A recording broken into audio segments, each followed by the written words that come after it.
Look at that. We are in presence of greatness. We've got Dee Snider and we've got Montreal's #1 on-air personalities. What a great combination for me this afternoon. You got the VIP package, Mitch. I did. I very much did.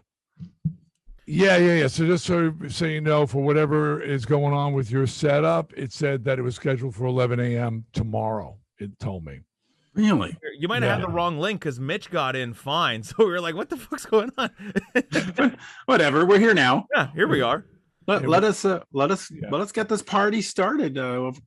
We are speaking with the one and only Dee Snider. New album, Leave a Scar, out on July 30th. And I got to tell you, it is a kick-ass album. I wasn't expecting it to be metal, but it was metal.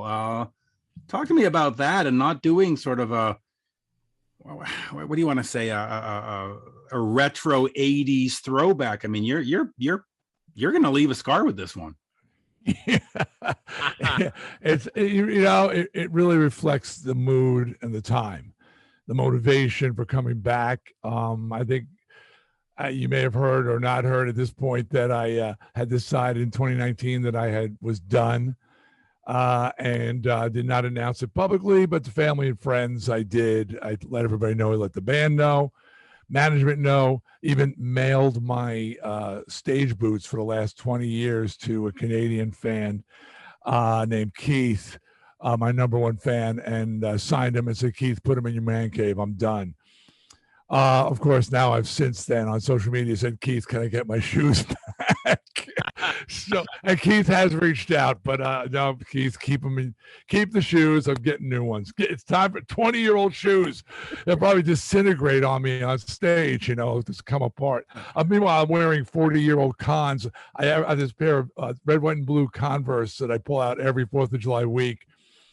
I realized I got them in like 86. So I'm like, my buddy Adam has an old pair of Chucks from the 80s too. He refuses to let them go. You got to hold on. Shape. Hardly wear them at all. So anyway, but and where do you get red, white, and blue ones? Yeah. So anyway, so coming back to this, Mitch, it was really inspired by the world, by COVID, by the political state of things, and not just the United States. Everywhere there's something going on in countries all over the world that resembles what's happening in the United States a lot, and for the first time since the 90s, as I said, I called up Jamey and said I want to do another record, but I want to be part of the writing. I got something to say. I haven't written a lyric since Widowmaker. I got something to say, and what I have to say, when I step back from the record, I go, damn, this is like high speed. It is an assault. This record is an assault. Is that because of the musicians you're working with? Is it with Jamey producing it? Where did the heaviness come from? Because it's balls to the wall. Like, this is metal. Well, certainly, with going with Jamey on For the Love of Metal, him challenging me to do a metal record, me saying, look, I love contemporary metal. I just don't know. Speaking of, by the way, I just want to hold that up and show that up because this was one of the surprises of last year. It's absolutely phenomenal. A live record, thank you. Yeah, and and I wanted, I've always kept up with what's going on in metal and a fan of contemporary metal, but I didn't think I had a place. And Jamey said, no, you do, and I can help you find it. So For the Love of Metal, we found that place, and now that I'm there, now Jamey is shocked by how hard I am. He calls me the OG, the OG metalhead, because I'm in there going, I'm the one who said bring in Corpse Grinder Fisher. I'm the one who said I need more gangs. I need bigger gangs, harder gangs, more hardcore gangs. And he was going, holy D, because now that you got me through the door, I'm like, I love it here. I'm a metalhead, and now I know I have a place, so get out of my fucking way. But let's go back. We've done history interviews over our history, and you have said repeatedly since the Twisted Sister Christmas album, I don't need new music. You know what happens when you play new music? People go to the bathroom. So how do you make sure on a new album that people don't go to the bathroom, and why go through the whole rigmarole of writing and recording? Why not just go out and play I Want to Rock 100 times? Well, first of all, if you saw the live record, you saw me threaten the audience if they go to the bathroom during my new songs. I Yes, literally I saw that. have a stage rap in Bloodstock about it being daylight, and I could see you leaving. So, but really, it was the reaction to For the Love of Metal. I didn't know what it was going to be. I think Jamey did. Well, Jamey, I would say this to Jamey because Jamey knew what it should be, but I'm sure part of him it is a doubt in any creative's mind going, he should be welcomed here at this table. He's one of those voices, but and when people reacted the way they did, and as I went out live, they were singing the new songs, requesting the new songs. I had not had that experience at all in anything I've done since Twisted Sister. So I saw this real positive reception for new music from me and decided, to keep it going. I mean, it's not that I don't want to do new music. It's just I have felt it falls on deaf ears, and we've talked about that. The new song being The Bathroom Break. And even though I threaten the audience if they leave, I'm watching with other things from We Are the Ones and stuff like that. It still was just sort of like they put up with it, basically. Here's the obligatory song or two from the new record, and then you're done. With this new stuff, I'm 2/3 of the set is all my material. And there's like 5 songs from Twisted now that I'm doing. The rest of the stuff is Dee Snider. So if you're going to listen to Dee Snider, you're coming to a Dee Snider show, get ready. Yeah. How rewarding is that for you to be able to say that and be able to go out there and perform your songs? Because yes, the Twisted stuff is your songs too, but you don't have to be a nostalgic. You don't have to be that guy that does those songs. You can go be Dee and people care. That's a great position to be in. It's incredibly rewarding, so much so that's one of the reasons I wanted to walk away in 2019. I said, all right, I had a top 20 record on the Billboard charts. People like my songs. I'm going to do a live album. Let's walk away now. Drop out on top. Drop the mic. See, I showed you Dee Snider's value in 2020 or 2019, whatever it was. And I just wanted to walk away. Why take a chance of fucking with that? I don't know if we can curse in your show or not. Of course. Fine. Okay. But I decided I really just, I just couldn't keep my mouth shut.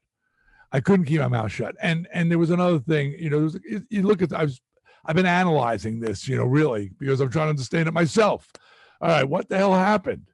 I know all my management and my family, they said, we never believed you when you said you were done anyway. But I meant it in my mind. But what was it? And I realized it was like certain little pieces, and like sort of like you were picking a lock, and each tumbler you picked, it just got closer and closer to opening that door. And one was the state of the world. Another one was a comment. I was very vocal on social media during these COVID times and during these political times. Yeah. I'm very loud and in your face. I figure I've got to balance out things since they're all loud in everybody's face. So I got to be loud and in people's faces. And I said to people, it's time for you people to freaking, and I wrote the song Stand about this, stand up and fight back. And someone was a very thoughtful tweet. They said, Dee, not all of us have the platform or the voice to do this. It's great. We want to, but we don't feel like comfortable doing it. What do we do? And I said, well, get behind someone who's screaming for you. And I realized at that moment, I said, I'm that guy. Yeah, you are for the voiceless. I am the voice of the voiceless. I am the guy. And even though my life it's pretty magical, dude, I gotta tell you. I fought hard to get here, and I have no plans on leaving. But I'm blessed. But that doesn't mean just because I'm okay, doesn't mean everybody else is. And if I was given this voice and given this platform, then now I got to do it for the others. Yeah. So that was another clicking of the tumbler of the lock of me returning to doing a new record. I want to step away from the music for a second because You were one of the biggest influences on me when I was getting a career going in broadcasting. You had an affiliate down in Daytona Beach on one of the rock stations over there, and I was like, holy shit, Dee Snider has a radio show? And this was right at the beginning of my broadcasting career. I was just always curious, like, how did you get into doing radio? Been doing radio a long time now, and I think it really started oddly with I had this. Okay, go back to high school. I had an annoying girlfriend, not Suzette, and my annoying parents, and I knew from the age of 8 that I was going to be a rock star, to the point I was mocked for being that brazen, for make that statement, like, working on the loading dock of a department store and guys talking about retirement benefits, and I'd be like, 19, I'm talking about 19-year-olds, like, retirement benefits, you guys are staying here? Well, yeah, they got a great plan, and if my wife got, and I go, man, I'm just getting out of here. What are you doing? I'm gonna be a rock star. Well, that was my nickname. And the rock star got every dirty job. They'd announced it, rock star, someone vomited on aisle 2. Please go clean it up, rock star. I mean, I was mocked mercilessly for wanting to be a rock star. But my family convinced me I needed a backup plan, and I went to college. I'm saying went to, in quotations, had an absentee failure at the end of the year for all courses. Drove by every day. Yeah, but I went and majored in communications. I said, if I can't perform, record, I will play the records as a DJ. I always liked had a lot of air personalities, very effervescent ones, actually, out of New York, really upbeat guys. And so I did worked on a radio station. And so I thought that would be something I would do later. As it turned out, it was. But but when I decided to finally, after Twisted Sister, to get into radio, I started at the bottom and worked my way up, and been doing it now for a lot of years. Let me just quickly follow up on that. Let me follow up on that for a second. Yeah. When Twisted was breaking and you had this communications background and you had, publicists and stuff, did you direct how your image was going to get out there? Did you direct and say, okay, we need to book it this way, we need to get this message out? Did you put some of what you learned to practice? No, zero.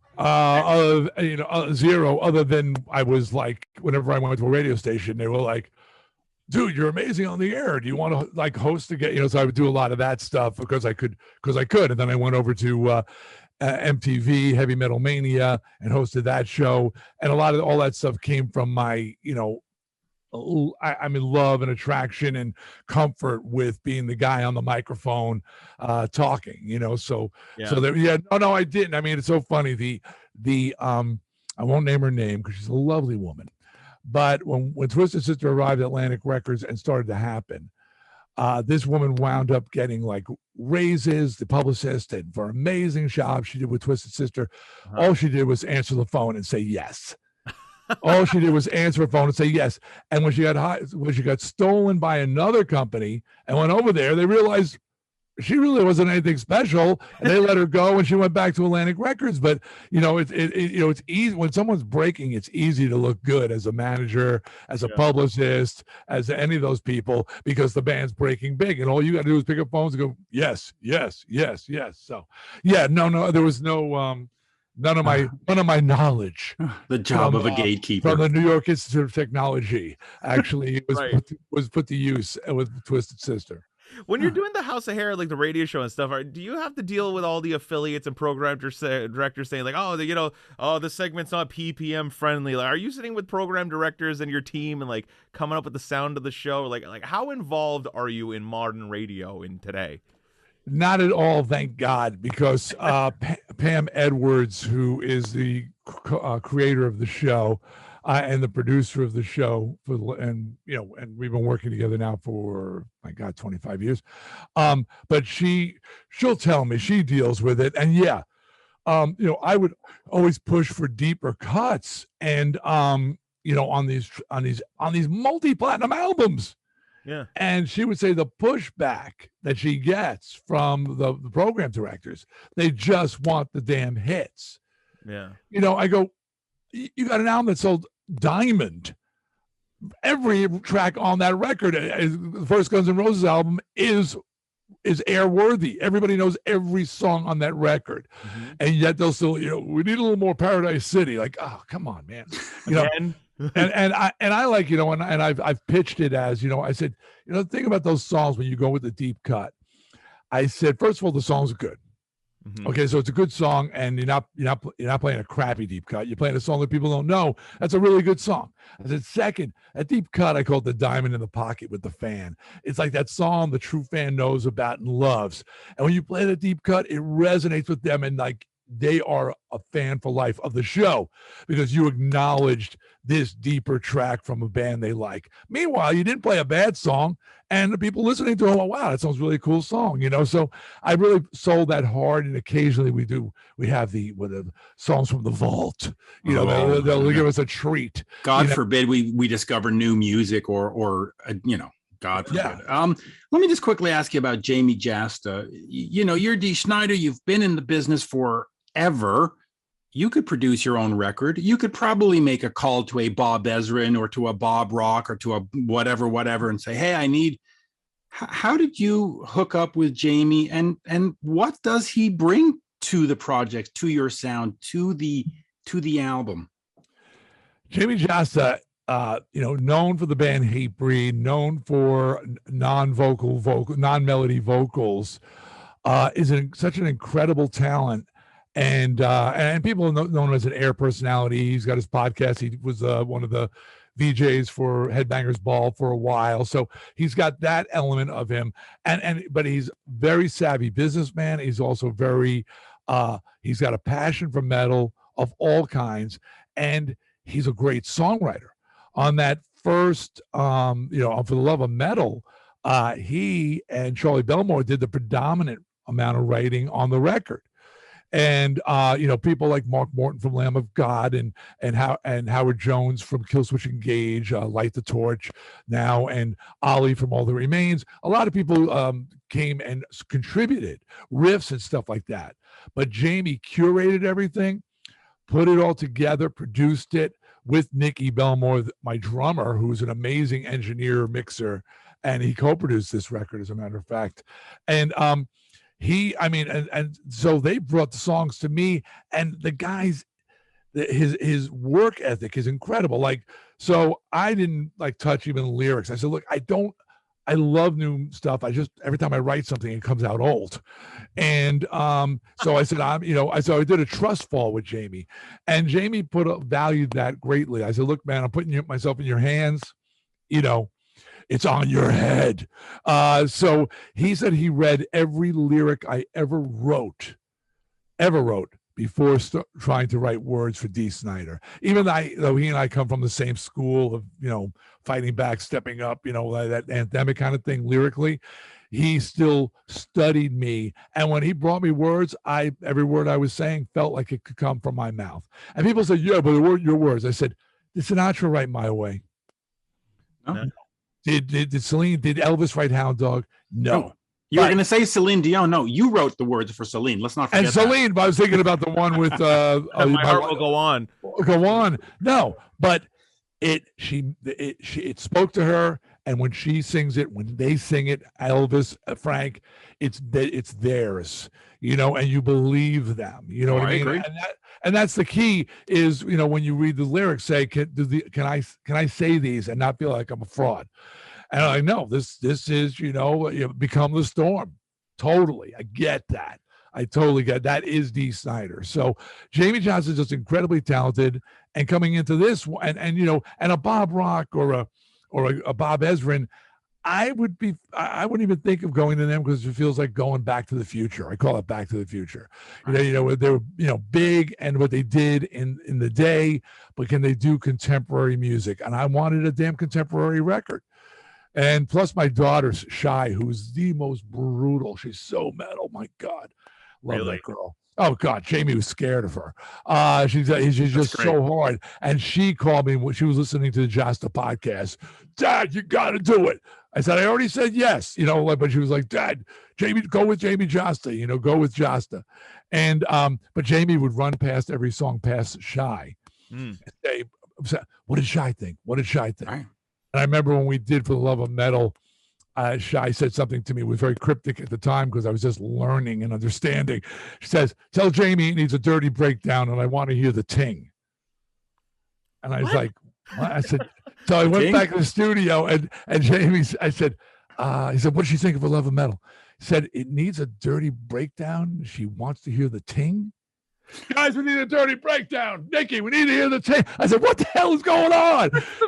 And he explained to me that's when they go into that cut time. Yeah, that's like halftime kind of thing. But it always starts with, if you listen carefully, a ting on the ride cymbal. Yeah, you got to have Mitch, it'll ting, ting, and they go. Now I know. Yeah. Now I know. And that's when I actually on stage in the live album, I turned to my daughter who's at Bloodstock. I go, "This is for you, Shy, the Shy dirty breakdown." Because Jamey's got to have a dirty breakdown. Shy and said. a ting. Oh, and that's amazing. So are you and Jamey now sort of a team moving forward, or do you see yourself making other albums with other people, or is this sort of like a John Bon Jovi, John Shanks thing where you're just like, "Yep, this is the team. This works. We keep going"? I never had a team before. I mean, I don't mean within the band I've had a team, but it's sort of the production element of things. And I moved from producer to producer and was never happy or satisfied. But now you come to Leave a Scar, and I called Jamey up. I said, "I want to do a record." Well, now the whole process is refined. I have a band, and they played on the record, and that was that was essential to me, that my guys play on the record. B, I knew I wanted Jamey to produce again. He got me. He understood. I knew Nikki was. It's just an insane. The sound of this record is great. He should be doing much bigger records. It sounds amazing. And it's so good when you go into a producer and they get you, and you don't have to spend all those days explaining, going, "I need you. This is what it's like." Right. Now we understood each other, and when I said, and I'm ready to participate. And where before we brought in a lot of outside writers, and I'm so thankful for those people who contributed. We're like, we got this. It's Charlie Belmore, I call him the riff monster. It's Jamey. It's me, and we handle the writing now, and it came out. It's harder, but it's real. People are saying it sounds more focused. Whatever it is, it definitely feels that way. Like, we get it now. Okay, this is what we're doing. Move forward. So I see no reason to break up the band, so to speak. Yeah. Moving forward, because it just works. By the way, I don't get it's more focused, because I would suggest that your other stuff was unfocused, and I don't think any of your music was unfocused. So. No. I meant the process. Gotcha. Okay. The process on this record, and just like more of a band vibe, and you know what's funny, because I fought for that as well, because there's a lot of people. I don't know. The producing's got so refined that everything is meticulous now, and technology. Did Jamey go in there like on the grid and edit guitar parts, make sure everything's perfectly in time? Yes, and there's the click, and there's and auto tuning and everything, and that I don't want to know when that became part of rock and roll, but it's kind of like the standard. There's pristine production values, and you get the drums, even like these these death metal bands and these hard metal. I mean, those drums, they're too triggered, too much trigger. And I'm not saying they're not playing whatever, but now that could be all fixed and polished and everything. And there's people sort of lean to that. And when we went to the studio, Jamey wanted to basically just have a guitar player do a track, and then have that guitar player do a track, so everything is exactly mirrored. And I always said, no, man, I want both guitar players. I want to play on this. I want that slight difference. And Jamey said to me, "You're right. It's more Priesty. It's more AC/DC. It's got more life to it that both guitar players played on the track. And the slight difference is what just makes it a little bit fatter." Yeah, no, totally. And that's the thing. You listen to a lot of modern records, and everybody's drum samples sound the same. Everybody's guitar. So, on this, you can actually hear, you could hear his EVH amps, and they sound like EVH amps, and you can hear the drums. It's polished, but it sounds organic at the same time, if that makes sense. No, and that's exactly, and it's, we're riding a fence here in general on this record. I always say riding the fence is the most difficult place. It's easy to go off to one side or the other, get too polished or too sloppy, and find that what you just described there. It's very difficult to ride that line, so to speak. But I really think we did with this album. There you go. Well, listen, Leave a Scar, available July 30th, available wherever music is sold. Before we wrap, because we're running out of time, I have one question I always wanted to ask you. We're running out of time. How did we run out of time? We started late. Well, Danny said that we have to be done by 2:15. Oh yeah, I got it right. They changed my art shock. Okay, yes. All right, yeah. So ask that last question. Hey man, it's a cover story. What's the last question? One last question. I grew up a huge SpongeBob fan, and in the original SpongeBob movie, they used "I Want to Rock," but they made it "I'm a Goofy Goober," Goofy Goober Rock. And I was wondering, how come it wasn't you that sang the song in the movie? Okay, so this is the last question. It's a good one. I get the call. SpongeBob SquarePants Movie wants to use "I Want to Rock." I'm like, oh, amazing. One caveat is what? Management says they want to change the words to Goofy Goober Rock. And I was livid. Are you fucking kidding me? That's my fucking art. That's my soul. What? How much? Do they want me to sing it? I mean, it was so much freaking money. I had 2 kids in college. I was like, oh, damn, I'll sing Goofy Goober Rock for that number. I'm a whore, but I'm an expensive whore. And so that we did this song, but I didn't ask me to sing it. And I'm a Goofy Goober Rock. That was the best. So did you rewrite the lyrics and just didn't? Oh, they did. Are you kidding? They told me that's what they wanted to do, but for $300K, I'll do anything. Just about. Me too. You would have sang it if oh yeah, hell yeah, with pride. Damn. Yes, I was slipped in something about my kids need to go to college. I got to put food on the table. Right. Anyway, there you go. And then we got to put "Leave a Scar" on the table, and I got Danny telling me we got to go, so we got to go. All right. Well, we'll wrap up next time. Listen, we'll do a part 2. Hey, let's do a part 2. We got more tracks coming out, Mitch. Love to talk to you again. Give me more time here. Sorry it was rushed. Appreciate your support, ongoing support for years. So absolutely. I promise you a part 2. Thank you, sir. Have a good one. All right, bye. Cheers. There you go. Dee Snider, everybody. Leave a Scar, July 30th. They should do "I'm a Goofy Goober Rock" as a Japanese bonus track to Leave a Scar, because Dee doing that, Mitch, would be. Do you know Goofy Goober Rock? Are you familiar with the song? Or I must be, because for the longest time I was friends with Bob Kulick, who passed away sadly. Yeah, he worked on the SpongeBob stuff. Of course, and we listen. You do not know how many conversations me and Bob had about Sweet Victory. I know. Jeez, I was on a couple of those texts, man. I know, and they were great, and of course my kids watch SpongeBob, and I am a Paramount Plus subscriber, and they do show all on there. It's great. It's all on there, so you gotta love that. And listen, the cool thing about Goofy Goober Rock is that they literally took "I Want to Rock," but instead of "I Want to Rock," it was "I'm a Goofy Goober Rock." Like, dude, it was awesome. Oh, that's amazing. And by the way, this album is amazing. This "Leave a Scar," every time you get a new album from an artist that's been around, and it doesn't matter if it's bands I love like Scorpions or Thunder or Twisted Sister or Dee, the first time you put it on, there's always that little trepidation. Go, is this gonna be horrible? Is this gonna make me not a fan? And then you listen to this and you go, he's fucking still got it. He still fucking got it. It's good. And do I want to be so bold to say that maybe this is his best release in the last 20 years, or if not, because you hear "I Gotta Rock" right into "All or Nothing More," right into "Down," but it just pummels and pummels. Well, listen to what he said, man. It's the first time he's actually gotten to write lyrics since the 90s, and he was like, I got something to say. So you're really getting Dee as Dee being Dee. So what more do you want? And it's nice to see a solo album from a quote unquote heritage artist, no insult intended, that is not relying on that heritage to sell the new album, if you know what I mean. Yeah. There's this is not exactly "I Want to Rock." It's "I want an AARP card," and it's he's not doing that. This is brand new, full metal, all. It's 2021 metal. It's full modern metal. You can't go wrong. It's good. And dude, Yeah, hey, and he's no resting on laurels. You're getting the filthy breakdown, and you're gonna get to hear the ting. All right. So Yeah, I like Ding. I like that you didn't know that. As soon as you hear it in a song, you totally know. Oh, I know it is, but I never heard anybody call it the Ting. Right? Describe it like that. It's the Ting. It's like the what now? The ting. I love that you like at the end of a solo section. They go ding. Gotta